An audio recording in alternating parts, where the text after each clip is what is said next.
Voici le temps de Dieu, ce moment consacré. Allons à sa rencontre, entrons en sa présence. 40 jours durant d'un pas vif et joyeux, marchons sur ses chemins dans l'unité. Rends-nous la joie d'être sauvés, et nos lèvres publieront ta louange. Raffermis nos pas, viens nous recréer, mets en nous, Seigneur, un cœur nouveau.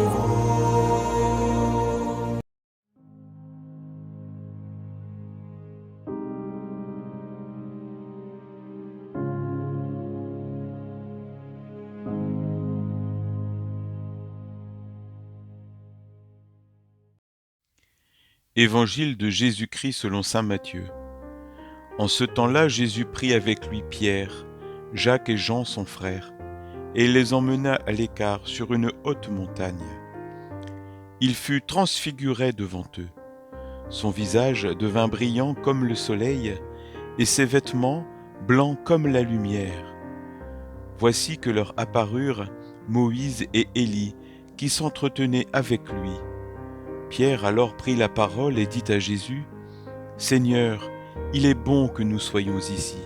Si tu le veux, je vais dresser ici 3 tentes, une pour toi, une pour Moïse et une pour Élie. » Il parlait encore lorsqu'une nuée lumineuse les couvrit de son ombre, et voici que de la nuée, une voix disait : « Celui-ci est mon Fils bien-aimé, en qui je trouve ma joie, écoutez-le. » Quand ils entendirent cela, les disciples tombèrent face contre terre et furent saisis d'une grande crainte.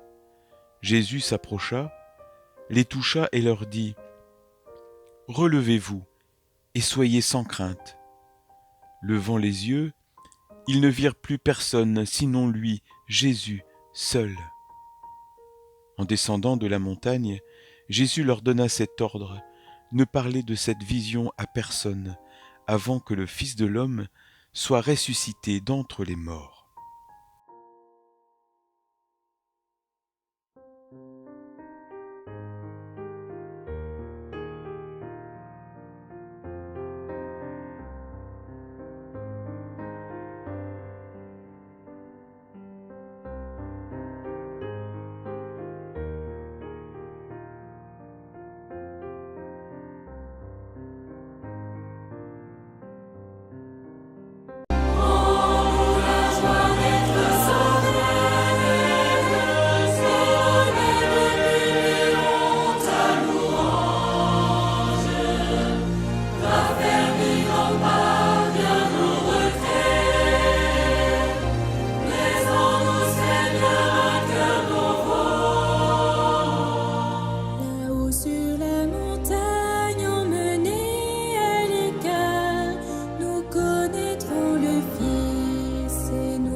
La montagne. Voyons les différentes montagnes de la vie de Jésus. La montagne de la tentation, la montagne de sa grande prédication, la montagne de la prière, la montagne de la transfiguration, la montagne de l'angoisse, la montagne de la crucifixion et pour finir, la montagne de l'ascension. Mais en arrière-plan, on voit aussi se profiler le Sinaï, l'Horeb, le mont Moria. Ils sont tout à la fois démon de la passion et démon de la révélation qui renvoie au mont du temple, sur lequel la révélation devient liturgie. La montagne est un lieu d'élévation, non seulement d'ascension extérieure, mais aussi d'élévation intérieure. La montagne comme libération du fardeau de la vie quotidienne, comme respiration de l'air pur de la création. La montagne du haut de laquelle on embrasse l'étendue de la création et sa beauté. La montagne qui me donne une élévation intérieure et qui me fait pressentir le Créateur. La montagne est un lieu d'expérience du Dieu qui parle et de l'expérience de la passion avec son point culminant au Golgotha. Sur la montagne, Moïse et Élie avaient pu recevoir la révélation de Dieu. Ils s'entretiennent maintenant avec celui qui est la révélation en personne. La montagne comme lieu de la proximité de Dieu.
Brillant comme le soleil. Jésus alla à l'écart sur une haute montagne pour prier. Les 3 disciples seront les témoins de sa prière, de toute sa prière intérieure manifestée. Pendant qu'il priait, son visage apparut tout autre, ses vêtements devinrent d'une blancheur éclatante. La transfiguration est un événement de prière. Ce qui devient visible, c'est ce qui se passe quand Jésus parle avec le Père. L'intime unité de son être avec Dieu qui devient pure lumière. Jésus resplendit de l'intérieur. Il ne fait pas que recevoir la lumière, il est lui-même lumière de lumière. Le vêtement blanc de lumière que porte Jésus lors de la transfiguration parle aussi de notre avenir.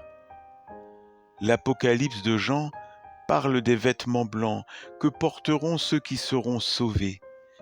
Les vêtements des élus sont blancs parce qu'ils les ont lavés et blanchis dans le sang de l'agneau, ce qui signifie que par le baptême, ils sont liés à la passion de Jésus et que sa passion est la purification qui nous rend le vêtement d'origine que nous avons perdu par le péché. Par le baptême, nous avons été revêtus de lumière avec Jésus et nous sommes devenus nous-mêmes lumière. Notre être transformé par la lumière de la passion devient lumière pour le monde.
écoutez-le. Survient une nuée qui les couvre de son ombre. La nuée sacrée est le signe de la présence de Dieu. Et de cette nuée, une voix se fait entendre. Celui-ci est mon Fils bien-aimé, écoutez-le. Sur la montagne, Moïse a reçu la Torah, la parole d'enseignement de Dieu. À présent, il nous est dit de Jésus, écoutez-le. Jésus est devenu parole de la révélation divine elle-même, et cette parole nous est donnée pour que nous l'écoutions, qu'elle demeure en nous et que nous la mettions en pratique. Le Verbe s'est fait chair et il a habité parmi nous. Comme les disciples, nous devons redescendre avec Jésus pour continuer notre chemin de carême et nous imprégner de cette parole. Écoutez-le.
Voici le temps de Dieu, ce moment consacré. Allons à sa rencontre, entrons en sa présence. 40 jours durant d'un pas vif et joyeux, marchons sur ces chemins dans l'unité. Rends-nous la joie d'être sauvés, et nos lèvres publieront ta louange. Raffermis